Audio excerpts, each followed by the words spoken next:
Teman hukum, sebelum melihat silat sisi lain advokat kali ini, apa kegiatan saya, teman hukum, jangan lupa subscribe, like, comment, and share. Saya selain menjadi managing partner di DZ Pinsa & Partners Law Firm, adalah sekretaris PW GP Ansor DKI Jakarta. Hari ini sebagai Banom Nahdlatul Ulama, kami mengikuti Mukarwil NU untuk melaporkan kegiatan-kegiatan PW GP Ansor DKI Jakarta. Teman hukum, saksikan dan lihat, tonton terus silat kali ini. Terima kasih.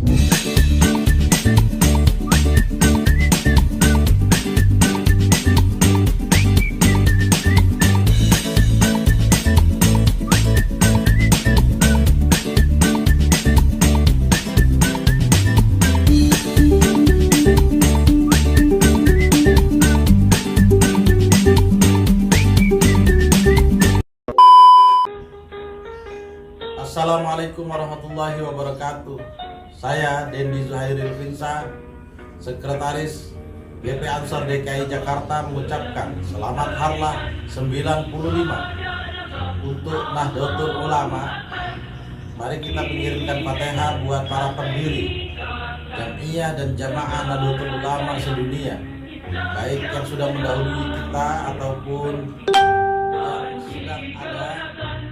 Semoga diberikan ketabahan, kekuatan dalam memperjuangkan Islam Ahlus Sunnah wal Jamaah An-Nahdiyah dan dalam bingkai negara kesatuan Republik Indonesia.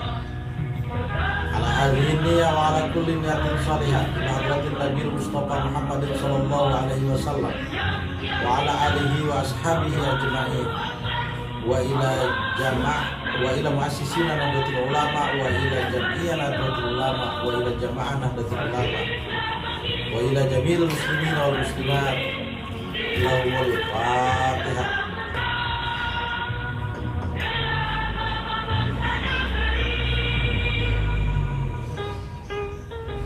Wallahul muwaffiq ila aqwamit thoriq. Wassalamualaikum warahmatullahi wabarakatuh. Alasannya untuk cucunya, padahal dia kayaknya bapak saya itu sebenarnya. Alasannya bapak cucunya saya.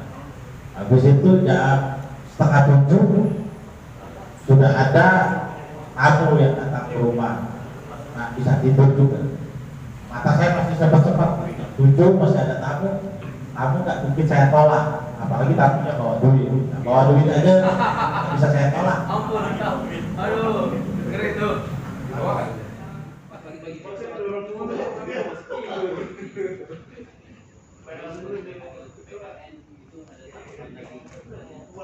Saya dalam pembentukan hukum itu ada keadilan. Dalam pembentukan hukum harus berpihak untuk kemakmuran masyarakat. Karena menurut saya bahwa hukum ini kan selalu berkembang mengikuti perkembangan masyarakat. Hukum itu selalu berkembang mengikuti perkembangan masyarakat. Jadi maka hukum itu harus berfungsi sebagai rekayasa masyarakat dengan tujuan, yaitu tujuan cita-cita bangsa Indonesia, menciptakan sistem hukum nasional kita harus sesuai dengan tujuan cita-cita bangsa Indonesia, yaitu dengan berdasarkan Undang-Undang 1945 dan berdasarkan Pancasila, yaitu pasal ius constituendumnya keadilan sosial bagi seluruh rakyat Indonesia, artinya memakmurkan masyarakat. Kenapa harus begitu? Pada pembukaan Undang-Undang Dasar 1945 juga bahwa melindungi segenap bangsa Indonesia dan seluruh tumpah darah Indonesia. Jadi hukum dibentuk bukan untuk tujuannya, bukan untuk menghukum masyarakatnya, tapi tujuan hukum itu adalah melindungi segenap bangsa Indonesia dan seluruh tumpah darah Indonesia. Itu tujuannya. Jadi memajukan kesejahteraan umum, mencerdaskan kehidupan bangsa, ikut melaksanakan ketertiban dunia yang berdasarkan kemerdekaan, perdamaian abadi, dan keadilan sosial. Ibu moderator, suara saya kedengaran ya? Oke, saya confirm aja, karena sinyal saya kadang-kadang jelek. Nah, kenapa hukum berfungsi sebagai rekayasa masyarakat itu berarti dengan tujuannya tadi adalah keadilan sosial bagi seluruh rakyat Indonesia untuk memakmurkan masyarakat, maka pembentukan hukum yang dibikin oleh legislator itu harus mengetahui kondisi sosiologi hukum masyarakat, harus mengetahui ekonomi hukum masyarakat, harus mengetahui politik hukum masyarakat. Tentu harus ada penelitian ini dulu sebelum melakukan pembentukan undang-undang. Sehingga hukum itu tidak hanya tercipta untuk kepentingan pengawalan, ketertiban, dan menjaga status quo saja, akan tetapi mendorong kemajuan dan perubahan, ketertiban dan keteraturan masyarakat, sehingga bisa kalau ada yang mereknya sama, ada kesalahan secara perdagangan dan lain-lain, harusnya perdata bentuknya. Jadi gugatan harusnya ganti rugi, bukan memidanakan seseorang gitu ya. Itu menurut saya dalam salah satu contoh adalah kasus undang-undang merek, hak paten dan lain-lain. Ada misalnya undang-undang ITE misalnya. Undang-undang ITE ada pasal yang juga mengekang kreativitas masyarakat, kreativitas pendapat orang untuk berbicara. Pasal 45 ayat 2, pasal 28 ayat 2 Undang-Undang ITE. Sehingga ada beberapa kasus yang saya juga tangani sebagai praktisi, sebagai LBH Ansor gitu, yang saya tangani, orang Islam dilaporkan oleh orang Islam sendiri karena dianggap menistakan agama misalnya.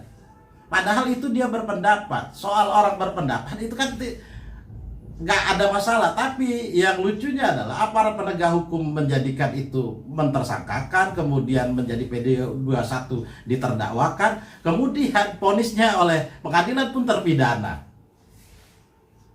Kan lucu ya kalau orang agamanya sendiri dianggap menghina agamanya sendiri, tapi ada pasalnya yang memang harus menjerat itu. Jadi jadi saya tidak menyalahkan aparat penegak hukum misalnya dari kepolisian, kejaksaan ataupun sampai hakim di pengadilan untuk memutuskan, karena memang ada dasarnya, karena kita ius constitutum, kita berpatok kepada hukum positif yang semuanya berdasarkan undang-undang yang tertulis, sehingga itu menjadi patokan dasar. Maka kalau kita menganut negara hukum positif, maka kita harusnya dalam pembentukan undang-undang itu sudah benar-benar mencermati, meneliti apa kepentingan hukum yang akan kita buat, sehingga aparat penegak hukum itu akan bekerja dan berbuat sesuai dengan rule yang dibikin. Jadi rule yang dibikin itu aturan yang izinkan ayah, izinkan ibu, izinkan kami pergi berjuang di bawah kibaran bendera NU. Majulah, ayo maju, ayo serbu.